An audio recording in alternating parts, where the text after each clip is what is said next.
Thank you, Mr. Chair. Given that a number of states have spoken about Palestine directly, we have prepared 3 replies, which we will read one after the other, and we kindly ask for your indulgence in that regard. We will first respond to Israel's statement.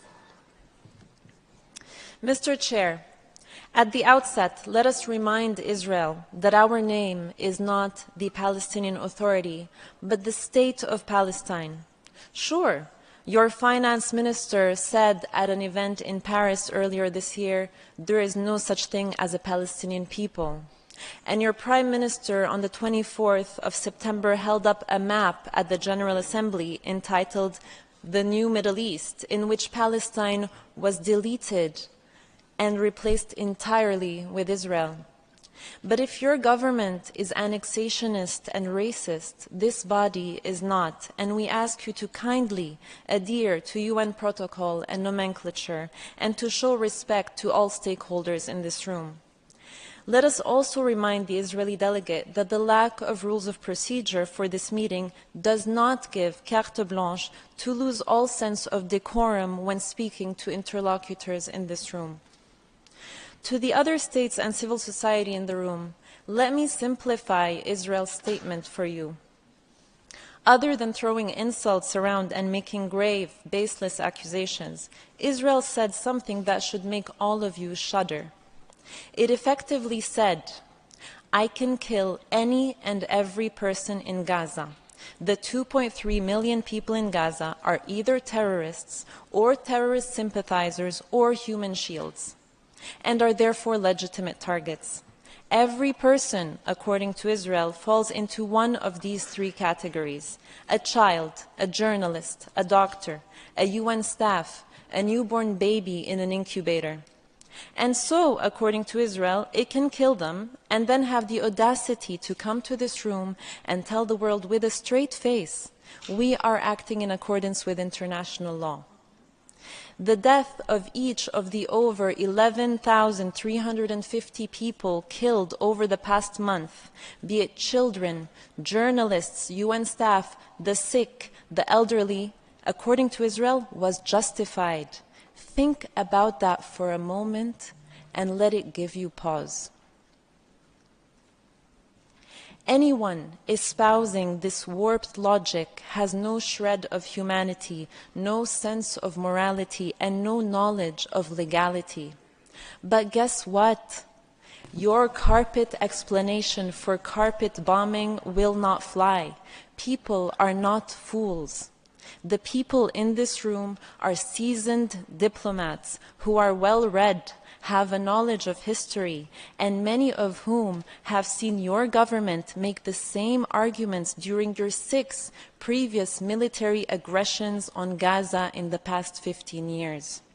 They have seen you resort to collective punishment, targeting of Palestinian children, journalists, medical staff, aid workers before. They have seen you forcibly transfer our communities, colonize our lands, demolish our homes, and evict families from their own properties since the 7th of October and for the 75 years that preceded it. They have seen your state-sponsored disinformation campaign before. Again, not fools, don't insult our intelligence. By saying that it is acting in accordance with international law, Israel is effectively saying the UN Secretary General, the UN High Commissioner for Human Rights, the WHO, UNICEF, OCHA, UN Special Rapporteurs, the UN Independent Commission of Inquiry on the Situation, human rights organizations worldwide, disarmament NGOs worldwide, humanitarian NGOs worldwide, countless legal experts are all wrong. Everyone is lying about Israel violating international law, and we are asked instead to believe Israel, the state that is actually doing the indiscriminate killing.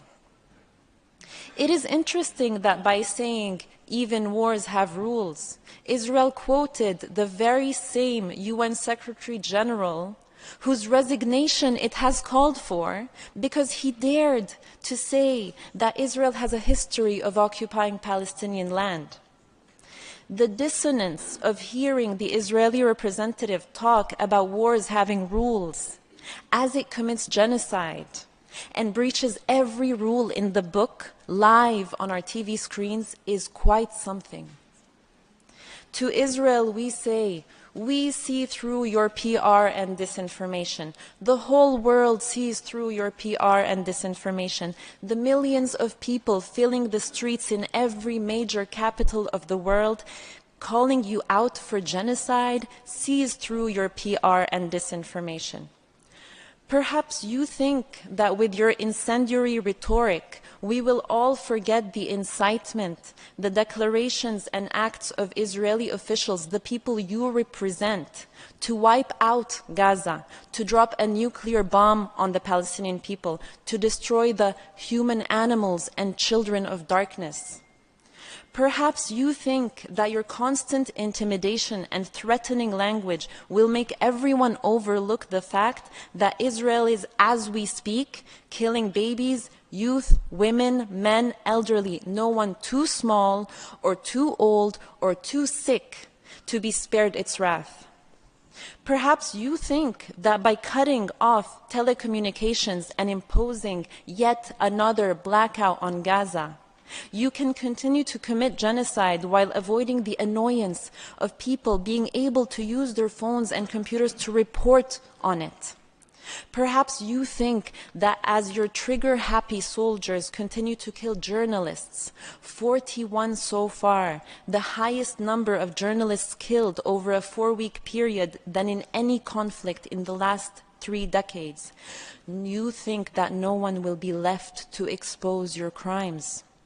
Perhaps you think that by trying to silence anyone who tries to speak about your crimes, the international law violations of a state, by calling them either anti-Semites or terror supporters, people will be silent.